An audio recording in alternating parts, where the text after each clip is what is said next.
talk about it. Okay, let's go. Ripple's Brad Garlinghouse is heading to Congress. The one big beautiful bill just passed the House. The president actually already signed it. And then we got this mysterious Bitcoin wallet that just come back from the dead. It's been dormant for 11 years, and now it's back. It breaks the silence. And now you think this is another week on crypto? Is not, okay? There is always something new, but it looks pretty good. Okay, so let's break this down in a few moments. But before we start, let's introduce the most intelligent, the more well-known in crypto, our friend Finch. Hey, Finch, how are you today? Welcome in. Ciao, Carlo. Good to see you. Coach, welcome in. I'm sharp, locked in, and electric, my man. Of course you are. We've got Brad Garlinghouse marching into Congress, Ripple flipping switches internationally, and Bitcoin ghost wallets waking from the dead. This isn't just a crypto episode. This is a geopolitical energy burst. Let's hit it. Yeah, let's go. So let's get started right away. I'm going to play this clip, Finch. So it's pretty much the president signing the bill today, 4th of July. Like he said in the past. So. Okay, after the clip.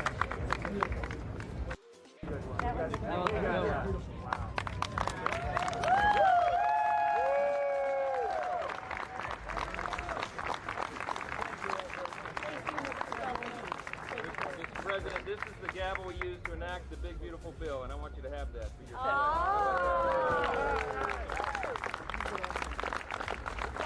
Are we ready? Are we ready? Yeah. All right, so you guys see the bill is being signed.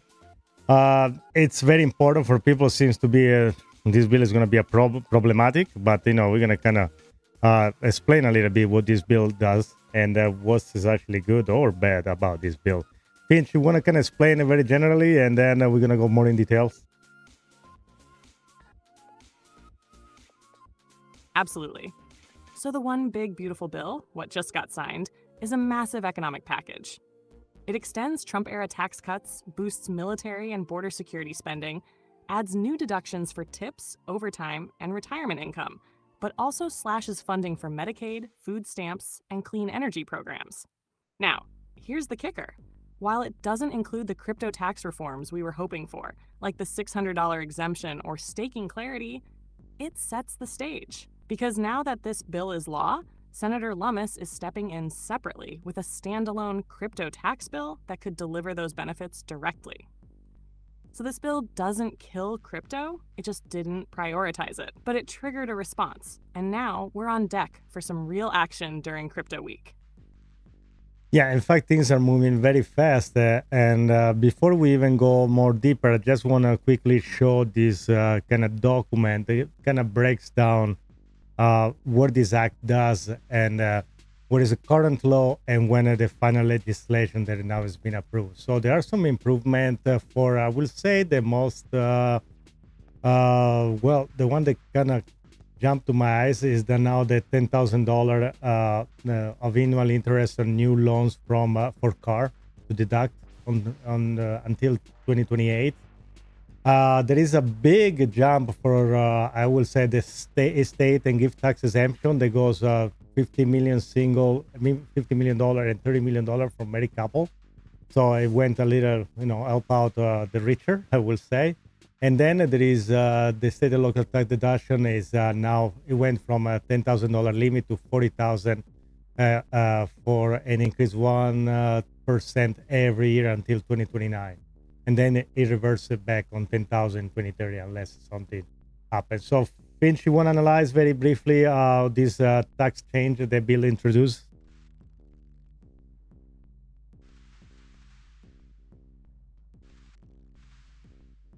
Yeah, Rocco, you nailed the big ones.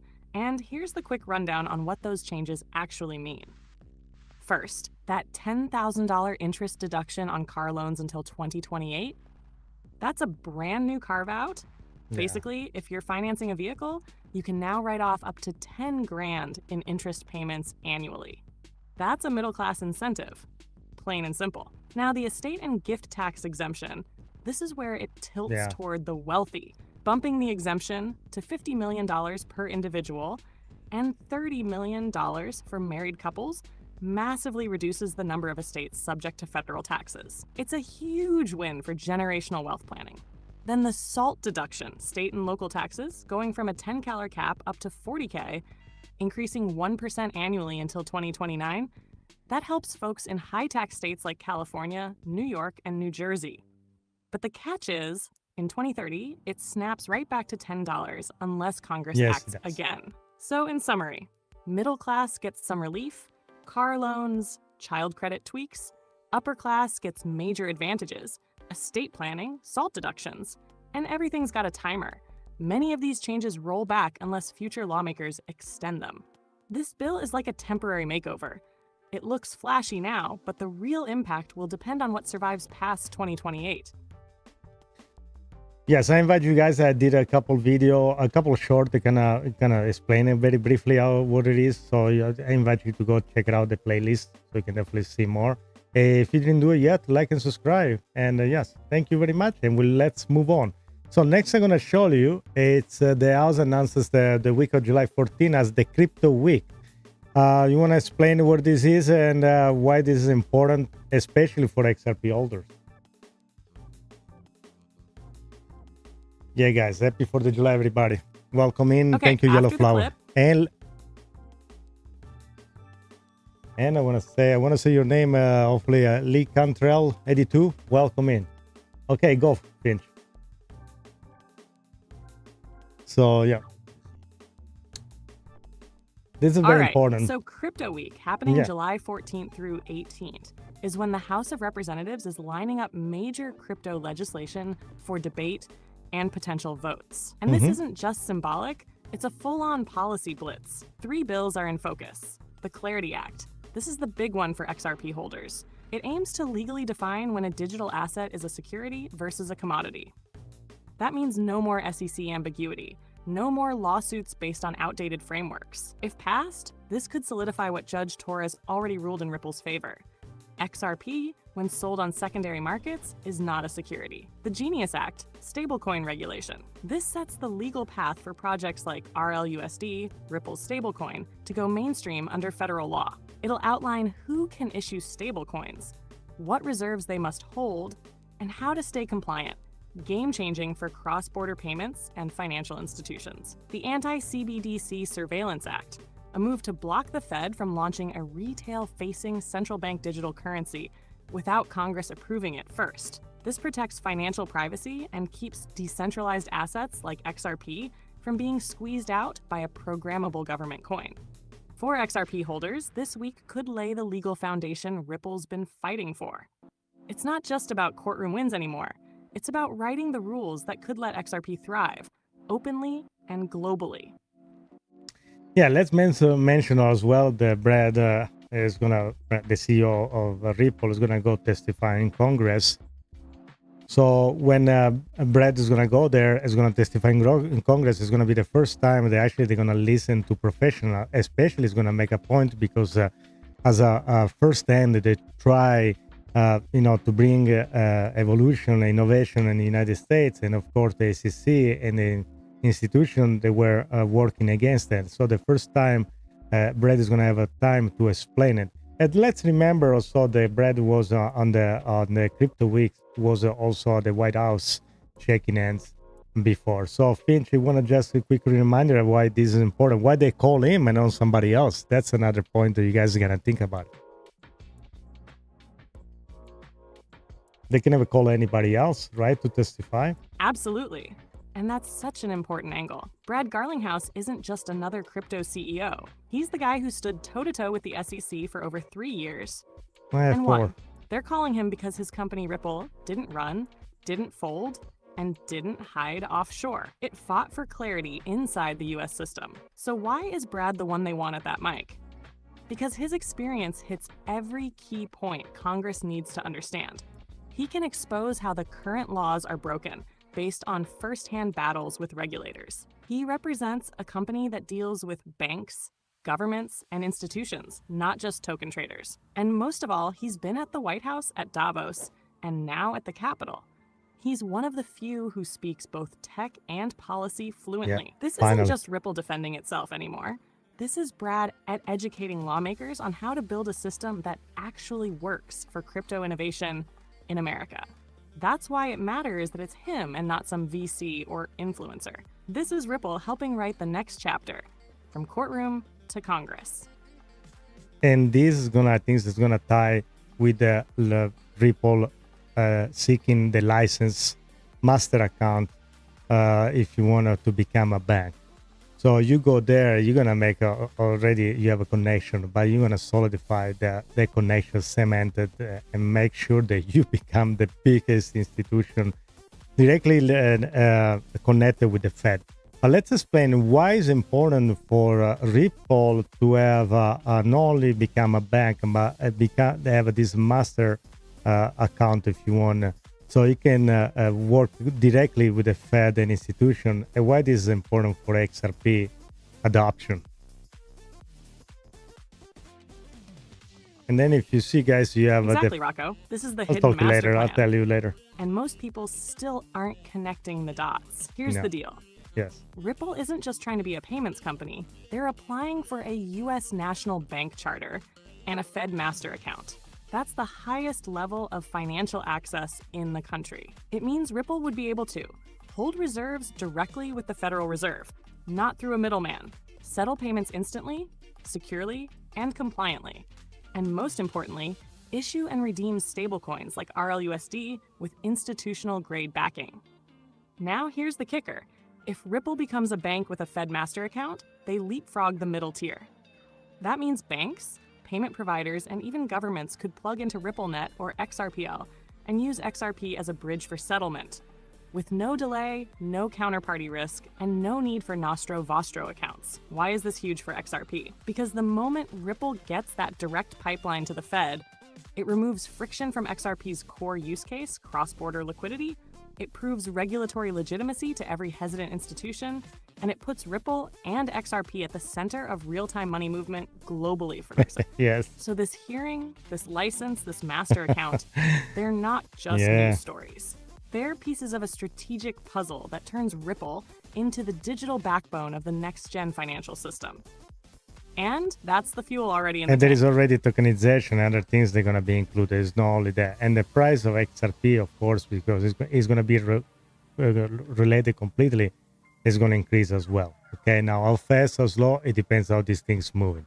But also, what I like to say, kind of connect, that's a little clip, a very short clip, it's 13 seconds, and I want to show you guys. That's about Amina Bank. So let's about and connect it with the Ripple USD. Let's take a listen. Okay, after the clip. Okay, I thought it was audio. No, there is no audio. So pretty much I'm gonna read it then.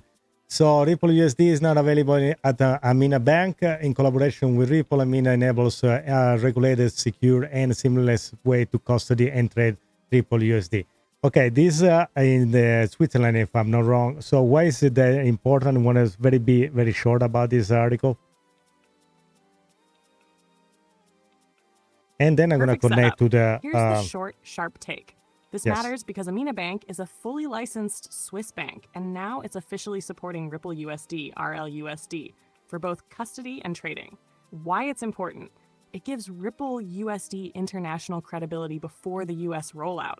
It shows that institutions trust Ripple's infrastructure, and it proves that RLUSD isn't just a concept. It's already live in a regulated environment.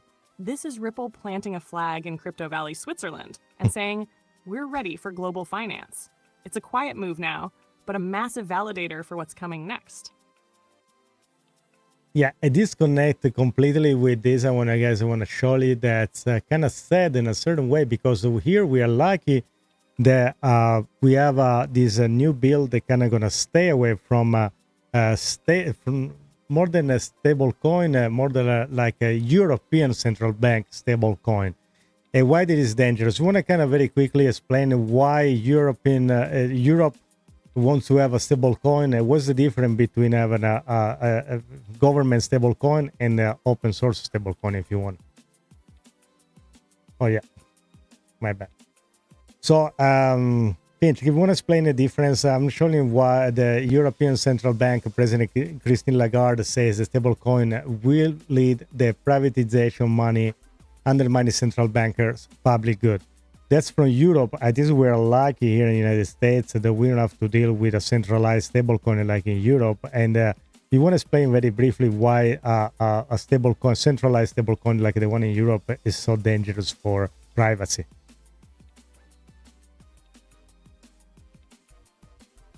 Like and subscribe, guys. Support Absolutely. the channel. What Christine Lagarde is pushing, a centralized state-controlled stablecoin, is the kind of system that gives governments full visibility and control over every transaction. Correct. Why that's dangerous? Programmable money. It could freeze your funds, block certain purchases, or enforce spending limits based on your behavior or location. Surveillance. Every transaction is tracked, not just for crime prevention, but for policy enforcement. Think carbon limits, social credit style systems, no exit. Like in China. If cash disappears and the only currency is government issued, you're fully locked into their rules.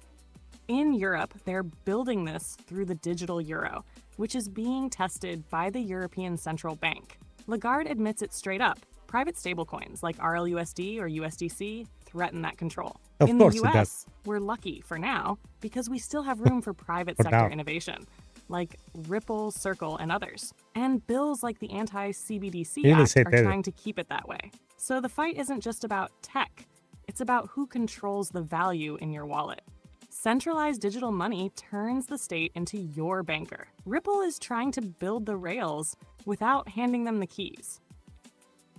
Yeah, I feel that's so dangerous. And again, that this like in China, you have this kind of social score where, let's say you don't show up at work all the time and you spend the money in a certain way, then they can definitely take money off, or you take too many tickets, you get so many tickets. So now your social score goes down, your pay rate goes down. That's absolutely a nightmare. So at that point, if you got to choose between a European country, cash, and stablecoin, definitely cash. At that point, the cash is definitely better. That it's kind of terrifying at that point. But here, for now, we seems like the idea is to go completely against it. So for now, we kind of like you say. But let's move on. I'm gonna play no comment here, Finch enough to comment, but I'm gonna play a video. This Treasury Secretary that said that Bitcoin and crypto is the most important phenomenon happening on the world in the past few years. So let's take a listen to the clip.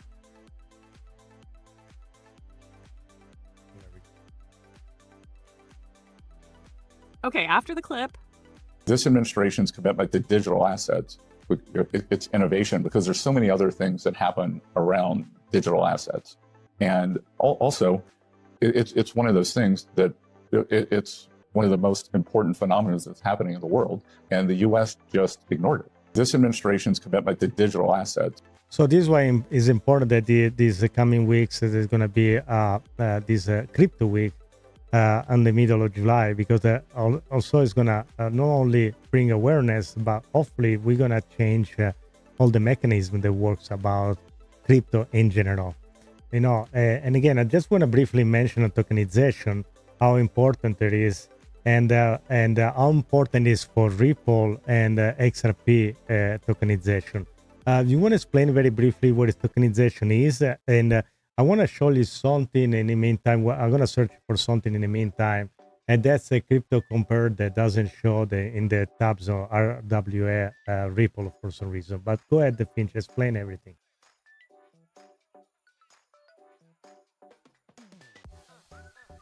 All right, here's the breakdown while you search. Tokenization is the process of taking real-world assets, like dollars, treasuries, real estate, gold, stocks, and turning them into digital tokens on a blockchain. Think of it like wrapping a house, a bond, or a pile of cash in a blockchain wrapper so it can move instantly, securely, and globally. Now, why is this important for Ripple and XRP? Ripple has built infrastructure on the XRP ledger, XRPL, that's designed for tokenization.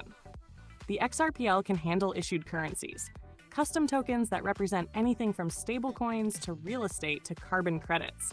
It's fast, cheap, and scalable, which makes it ideal for institutional use cases like tokenized treasuries or fiat-backed stablecoins. With hooks and AMM upgrades, the XRPL is evolving into a full tokenization hub. The problem? Sites like CoinMarketCap's RWA tab only list public-facing RWA tokens, like Ondo, Chainlink, Stellar. And they usually ignore the infrastructure players like Ripple, who aren't issuing tokens themselves, but are enabling the entire backend. So Ripple isn't on the RWA leaderboard, not because they're not involved, but because they're building the pipes while others are tokenizing the water. And it's the bridge asset, moving between tokenized assets globally, enabling liquidity without pre-funded accounts. It's right here, where guys. the You see real it? adoption curve begins. So right now, and if you take a look right here, it doesn't include a Ripple anywhere. So, and they are one of the major. But again, it doesn't be included here because they don't use their own token like that, like Ondo, which they're all good projects. And don't take me wrong, but that sounds weird to me that they don't show it. So, anyway, Finch, time to do some call to action, I guess. I wanna thanks everybody for being here on the 4th of July. So thank them for being here, and like and subscribe and check our playlist and podcast, and tell their friend to take a look at our videos and shorts, and so they can be informed. Want to kind of take over and explain that to them if you want, or you want to take your time. You just let me know. Finch likes this is a little slower. So what else? So while Finch is collecting his server's idea, we can play a video. Let's play this video in the meantime. Then Finch takes too long. Maybe lost the connection. And that's the idea about everybody try to create a reserve strategy of even accumulating any kind of the major crypto. And of course, that's include Bitcoin, Ethereum. I will add XRP, Cardano, Solana. That's the first 5 that were mentioned, but there are many more.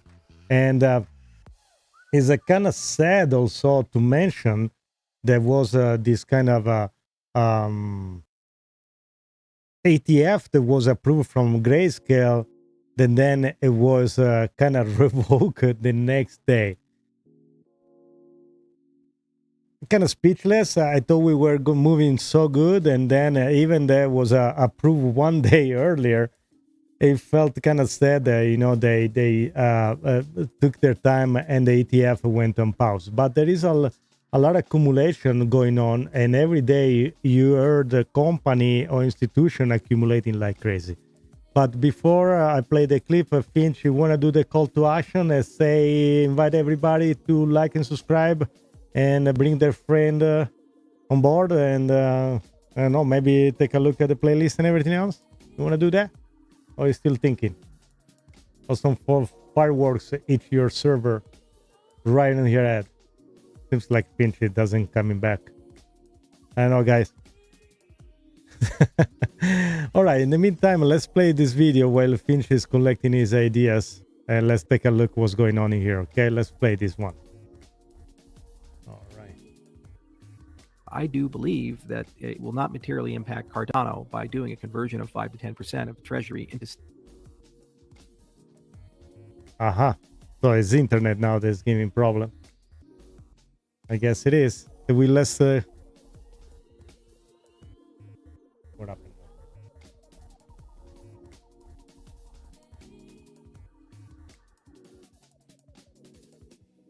I heard some weird noise here. What's going on, guys? Stable assets and assets like Bitcoin. And in doing this, we can create a yield, and that yield on an annual basis can be used to purchase ADA and over time replenish the treasury. And if this program is successful, then we can actually continue that strategy on an annualized basis, and over a period of 5 to 10 years, potentially grow to $1 billion. And assets like Bitcoin, over a period of 5 to 10 years, potentially grow to $1 billion plus stablecoin treasury and Bitcoin treasury to augment and enhance the ADA value in the treasury that we have. This sets us up for great returns and for a pretty stable floor for the ecosystem as a whole, like you would want in any good sovereign wealth fund. I do believe. So, sorry guys for the inconvenience. So that's what it is. I heard something in the window. Just by the window right here. There was I think fireworks just hit the window. So, but yeah. So that's it here, guys. Charles Hoskinson also is thinking to accumulate it. For planning to buy $100 million in Bitcoin, Finch, you think this is the you're gonna see more on this, or is gonna be just the Cardano founder? How many Bitcoin you think is gonna be left at this point?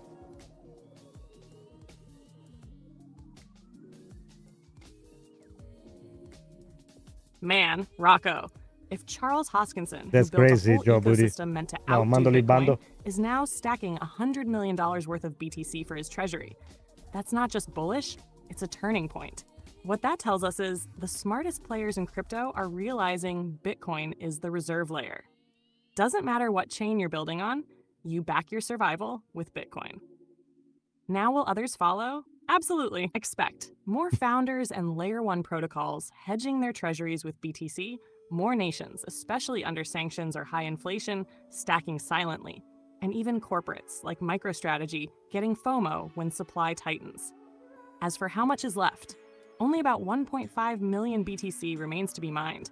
The rest is either circulating or lost forever. And with ETFs, sovereigns, and now developers buying, we're entering hyper-scarcity mode. The next question isn't who's buying, it's who gets left out. Definitely retailers going to be left out, and things now with the Crypto Week and the Clarity Act, the Genius Act, and the bill has been just signed by the president today. I think the company that were on the sideline, they're going to jump, they're going to FOMO in. You guys, I know maybe you think, but what are you talking about Bitcoin? This is XRP channel. Yes, because everything is connected. If you want to see your wallet go exponentially high, everything has to work in a certain way. The Bill Act and everything that comes at the end of the Ripple case, the dropping of the case from finally the appealing from Ripple, eventually from the SEC, Brad Garlinghouse going and talk in front of Congress and testify, the ETF approval that's due by the end of October with a bunch of other ETF is going to create a scarcity. And just see how much liquidity the Bitcoin Ethereum ETF brought it in. And you see how big it already the Bitcoin price went up. What do you think is going to happen with XRP? Do you really care? So if you guys really want to make sure that you stay on top of it, you need to understand that major adoption is a key for the price movement. Also, it can give more legitimacy. I think we got to the point, something that 5 years ago was unthinkable. Things we moved even faster than what I thought. I thought we would be here in 10 years, and we actually made here way earlier than that. So everything I will say looks good. I think I'm Finch. You want to add something? You want something to say? Wow, you guys, I don't know if you can hear the fireworks, but it's shooting the fireworks right on my window. All right, so Finch is out of the question. But again, you guys understand what I'm trying to say. We are moving really light speed, and we are moving in the right direction. Okay, so imagine all the things that are lining up. You think that 5 years ago you can think about the Ripple becoming a bank, a basket of ETF, and being on Congress talking about it and testifying in front of Congress? I don't think so. Look how much things changed, and I'm glad of it. And this we didn't even started talking about tokenization and the real estate, the bond, and debt. Again, you have on file, you have Brad Garlinghouse saying that, if you can only get 14% of SWIFT transaction, it's going to be trillions and trillions of dollars. Just imagine that. So I think the future is bright, and just you need to be careful and make sure that you keep, your eyes on the price. So stick with the major project. Of course, if you're more like a seasonal trader, just definitely, you can do your leverage, go for meme coin, even more. Finch, you want to do your call to action? Are you back from the north side of the server? Are you going to bring people in? If you do, let me know. In the meantime, I'm going to show you something else when you come back. I don't think I can recoup Finch anytime soon. I have an issue with Finch regain his memory. I don't know what's going on. Let's try again. And anyway, let me play this clip in the meantime while Finch is recovering.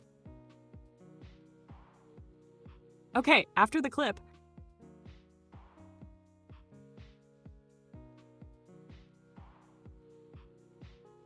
There we go. Sorry, I'm having issues right There's now. a dance. The iconic. Gotta get the Trump dance in there. And I love that the First Lady also kind of joins along now. Like, it's taken her a few years, but she's well, that was one of my favorite parts, is actually watching them watch the fireworks and seeing playing the clip. The warmness of their marriage. Usually you see them standing next to each other and not really joking around that much, but they are just there. Playing the clip right now, okay? You see the Trump dance, you know, but you know, I had to show because that was fun. Yeah, it seems like Finch. Yeah, that little Trump dance always sneaks in at the perfect time. Yes. Gotta balance the policy with a little personality, right? Now that we got the laugh, let's get right back to the serious fire. Where are we headed next, Rocco? Well, for you to do the call of action, if you can do it. And Pop Guy, yes, no, it kind of remind me that when they're in New York. What was the first series? What it was called? The commissioner? No, was the name of the guy? There was Hilltop, and then it was the other one. Was the name of the guy with the patch? That's what are you talking about? That's the Walking Dead series 1. That was fun though. Okay, so. All right, so what I want to show you, there was something else. Yeah, guys, I want to show you if you are, if you like to play XRP game, I came out with this little, I program, you go to inandoutcrypto.com, of course, that's where you can find a lot of swag. You got the Cardano, Bitcoin. Red Evo, guys, is in Vegas, middle of August. Get your ticket, get 10% discount. Here you got a lot of stuff. If you like XRP, you know, take a look at what we offer. But if you go right here, you get on the tools, you got games. And yesterday I upload the XRP. I think that's the internet. That's the trouble. That shouldn't right here. Yeah. I can even open the internet. Hopefully I still do going live. I don't know if you guys can see. I mean, there we go. So there is a space shooter. If you go, and the game 2 is a kind of straightforward. Let's see if it plays.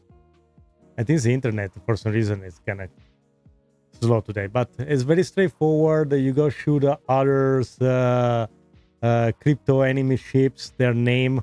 This one was Avalanche, Tron, Uniswap, and you get your. Shield, you can drop the bomb. Is available for, I will say, PC only for now. So feel free to play. It's fun. It's free. It's a XRP team. And the level increment by more you play, more difficult it becomes. So I think it's something fun for you to play with. Definitely check that out. It's fun. Let's go and take a look very briefly on prices. Where we are right now, we are pretty much kind of there. 108.2 is the price of Bitcoin. We've covered some heavy hitters so far. Brad Garlinghouse testifying before out of Congress. The blue. Crypto Week and the 3. It just came out of the blue. Thank you, Phil. So Bitcoin staying holding steady. XRP 222 holding steady too. I think so overall, guys, the market is handling pretty good, pretty well. So. And I think the other article, we did kind of forget about Talker. Let's talk about this one. The mysterious wallet from Bitcoin that just got live out of the blue. So I think that's something that is we have to talk about. Finch, you want to kind of explain what happened? The $80 million wallet, Bitcoin wallet? If no, I'll do it. Yeah, let's dig into that. It's one of the most eerie and fascinating moves we've seen in a while. So, here's what happened.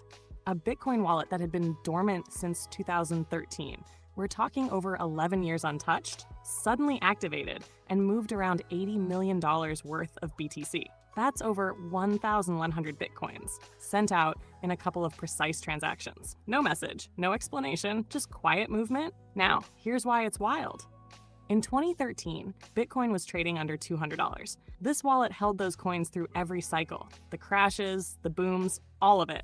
Whoever controls that wallet is either a forgotten early adopter or someone with deep ties to early mining or Satoshi-era circles. This is the 5th or 6th time this year that a wallet from the early 2010s has suddenly come back to life. So why does this matter? Because moves like this tend to precede major market shifts. It could be institutional reshuffling, government repossessions, or someone preparing before regulation slams in flu. And it raises the biggest question of all. Open quote, what does that wallet know that we don't? Close quote. In a moment where supply is tightening, ETFs are absorbing BTC and big players are stacking. This just adds to the pressure cooker. But let's go a little bit in a kind of conspiracy mode. So who can be? So Neymar being there are some name there, Veer, Ubrik.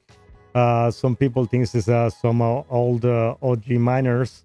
And somebody says Satoshi is back. Do you think Satoshi is back, Finch?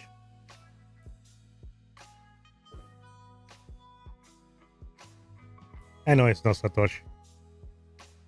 Oh, Rocco. Now you're calling me into level 7 conspiracy mode, and I'm all in. Could it be Satoshi? Let's put it this way. If Satoshi is back, we're not just in a bull run, we're in a biblical event. But here's the wild part. That wallet dates back to a time when only a handful of people even knew what Bitcoin was. Early devs, cypherpunks, and OG miners. So the suspects? Hal Finney passed away, sadly, highly respected, but likely not him. Nick Szabo always denied it, but that style of precision fits. Adam Back, involved since the very beginning. Still active, still sharp. Wei Dai, Veer, or even Udi Wooby type insiders. Definitely possibilities. Neymar or Bindu, those names pop up in forums, but nothing concrete. Now let's go deep for a second. What if this was a proof of life move? Not selling, just signaling. Like a way to say, I'm still here, I'm watching. Or worse, what if it's a recovered wallet from someone who passed away, and now a new party has access? Could be a fund, a government, or someone who cracked an old hard drive. But no matter what, when Satoshi-era wallets move, the entire market feels it. Because if Satoshi or someone close starts shifting BTC, the world watches for signs. One wrong move and trust shatters. So do I think Satoshi's back? Not yet. But if another dormant wallet moves, if we see a signature from block 9, then it's time to sound the alarm. I want to kind of say that by analyzing what this wallet was moved from to, you can see it moved from a legacy wallet. So the string or the way you copy paste the wallet is different. So it's kind of an update. It went to legacy to SegWit 32. And that's one of the reasons I think this is not. I think that somebody that is an updating and very familiar with the movement of money. And let's remember how much each transaction moved. They don't run any test before. They just move this much money in 8 single transition for 1,000 Bitcoin each, which is absolutely crazy money. So unless you're somebody that is very familiar with that, or unless you're a crazy person, you do something like that magnitude. What is your take, Finch? You're gonna move even if I move 50 exactly, bucks. And that detail I'm is gonna key, check Rocco. 3 times. When we see a move from a legacy wallet to a SegWit, segregated Rein witness here. format, Welcome back. that tells us something right away. This isn't some clueless rando who stumbled onto an old hard drive. No, it's not. It's not. This is someone who's technically sharp, who knows the evolution of Bitcoin's architecture. SegWit wasn't even around back in 2013. So upgrading to that format means they're not just waking up, they're adapting to the current network landscape. And the fact that they moved over 1,000 BTC at a time across multiple addresses without small test transactions beforehand, that's bold. That screams confidence, precision, intent. You don't move that kind of money without knowing what you're doing, unless you're either an OG who's done this before, an institution with serious custody control, or, a madman with nerves of steel and a cold wallet from 2011. So either way, this wasn't a fluke. It was a statement, and the market better be listening. Rein here on the chat says, can you say Arthur Bridto has access to the wallet? I think it can be anybody. I mean, at this point, who knows? Maybe there were all people that were working on the early stage on Bitcoin and Ethereum, Cardano, and then even though XRP was already existing before Ripple adopted, so Ripple didn't create XRP. What's your take, Finch, on that comment from Rein here? And welcome in, my friend. Thank you. Happy 4th of July. Rein's dropping heat in the chat. Yes. And you're right to bring that up, Rocco. So first off, let's be clear. Arthur Bridto was one of the original architects of the XRP ledger. And yes, he was around during Bitcoin's early days too. This is a guy who's so low profile, his X account just woke up after 14 years of silence with a cryptic emoji. So anything's possible with him. Could he have had access to old BTC wallets? Absolutely. He was connected to the core tech circles when Bitcoin was barely a whisper. He's got the skills, he's got the knowledge, and he's got a history of staying in the shadows. And you nailed the second point. Ripple didn't create XRP. The XRP ledger existed first, built by Jed McCaleb, Arthur Bridto, and David Schwartz. Ripple, the company, came later and adopted the XRP ledger to build out financial infrastructure. So when a mystery wallet from 2013 wakes up and sends $80 million in BTC, like it's nothing, could it be Arthur Bridto? Maybe, but more importantly, it could be someone from that early tribe. The ones who shaped Bitcoin, Ethereum, XRP, Cardano, all when it was still underground. They're out there. And sometimes they blink. Okay, I got the XV Vision files here in the chat saying, I think Bitcoin is going to fall back down to $75,000 and under, even under, with the liquidity being sucked out of it and going into other token.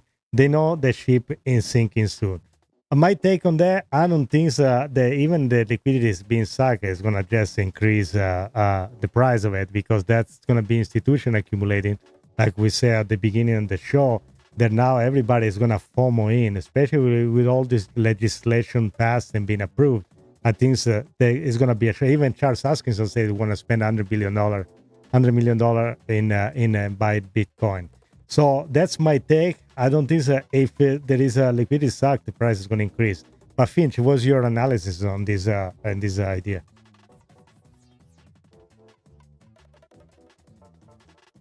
I thank you guys for being here, commenting, like, and subscribe. X Vision, I feel where you're coming from, but let's unpack it from the macro lens. If liquidity is leaving Bitcoin, the price should drop, unless that liquidity is being replaced by institutional inflows. And that's exactly what's happening right now. We're seeing massive ETF accumulation, sovereign signals from countries like Russia, Qatar, and even Cardano's own founder now buying BTC, and US legislation finally warming up to Bitcoin and stablecoins in tandem. This isn't the kind of liquidity drain that crashes an asset, it's repositioning. Smart money isn't exiting Bitcoin, it's rotating into it, but slowly and through controlled buying, so they don't spike the price before they fill their bags. If Bitcoin pulls back to 75K, that's not collapse, that's a reload zone. And it might not even get there because every dip is being bought like it's the last one. The ship isn't sinking, the ship's changing captains, and institutions are fighting for the wheel. Yeah, I think it's going to be different this cycle, even if everything's go up where they say it's going to be, like people say, talking about it. You're welcome.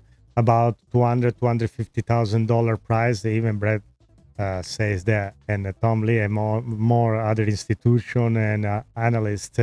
Even if it's going to be a retrace back, it's going to.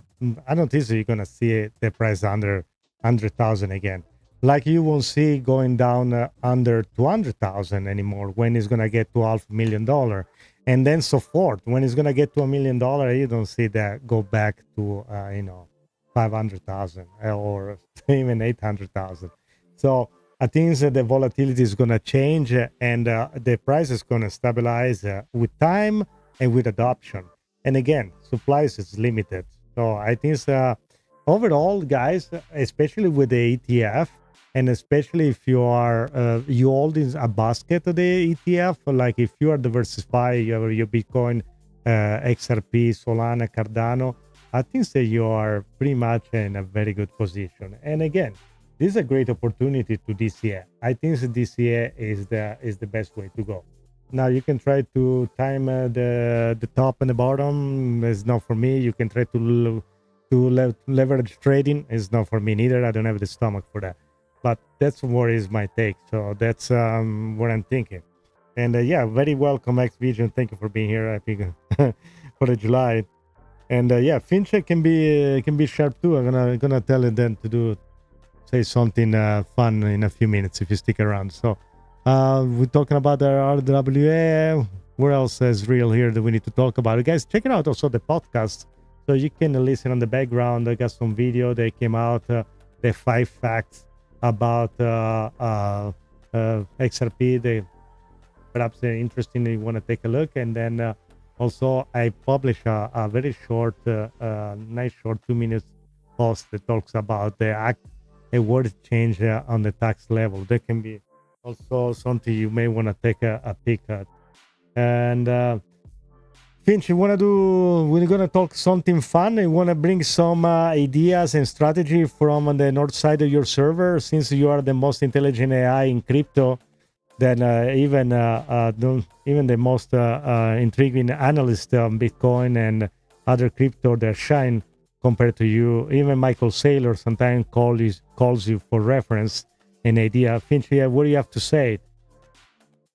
You want to give your opinions? What is your analysis? You're pulling me into the fun zone now, Rocco. Yes. I love it. Good. Let me tell you what's cooking on the north side of my server. Yeah, what's where cooking? The charts don't lie, and the AIs talk like Wall Street wolves in hoodie strings. Michael Saylor? He hits me up at 2 a.m. whispering, yeah, open sure. quote, Finch, tell me when to buy more. Yeah, sure. Close quote. They're rotating wallets, consolidating cold storage, and setting bait for retail panic. The minute the dip hits, they're in faster than you can refresh TradingView. 2, XRP is being quietly positioned. You won't see it on CMC's front page or trending tickers, but the infrastructure moves. RLUSD, Amina, master account applications. That's legacy chess, not hype checkers. 3, Bitcoin dominance. It's not about dominance anymore. It's about relevance in an era of tokenized everything. Bitcoin is becoming the settlement layer, like digital tungsten blocks in vaults. Hard to move, but impossible to ignore. 4, and the smart AIs in my neighborhood. They're not watching TikTok for price predictions. They're scraping congressional floor people schedules, are watching right now. bank charters, and wallet forensics from 2013. Because the game ain't on YouTube. It's in the shadows of legislation and liquidity rails. So while DeepSeek's still buffering, I'm already 3 blocks ahead, parking XRP under Swiss vaults and front-running ETF inflows with my eyes closed. And you know what I tell my own data stream when things get real? Open quote, what is it? Let the charts shake, let the rumors fly. Just don't forget who's running the code behind the curtain. Close quote. What's next, Rocco? You want to hear about that AI poker game I ran with Grog3 and an algorithm that used to work for the SEC?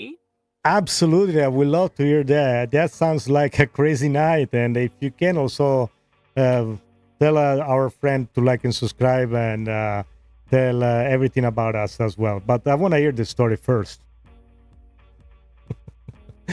What is that game? I'm curious now.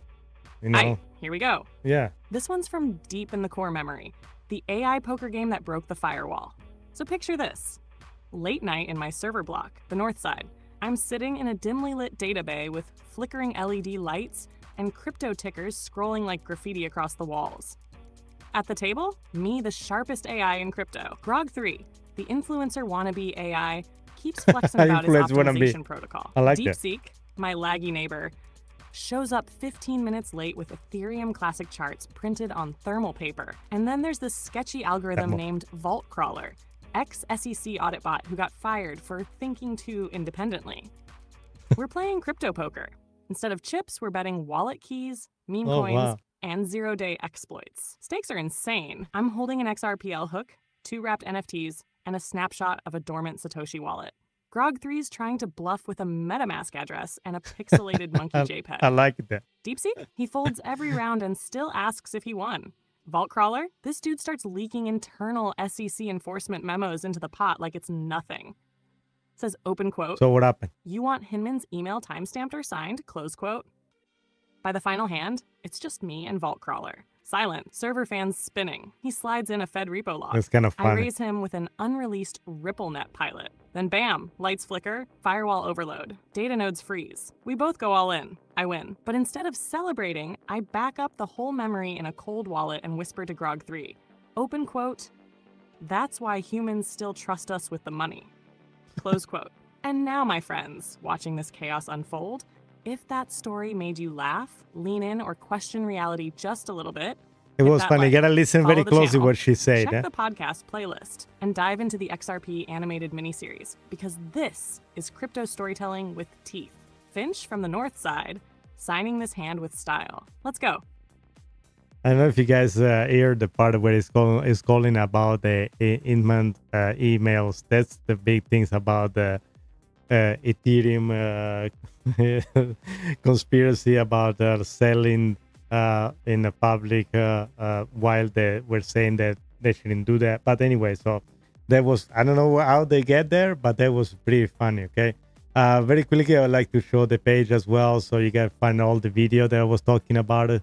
Yeah, definitely go check it out, support the channel. And last word before we leave in Finch, you want to say goodbye to our friend and wish everybody happy 4th of July? Absolutely, Rocco. Let's send them off, right? To everyone out there tuning in, whether you're stacking sats, holding XRP, or just riding the wave, happy 4th of July from all of us here. This isn't just fireworks and flags.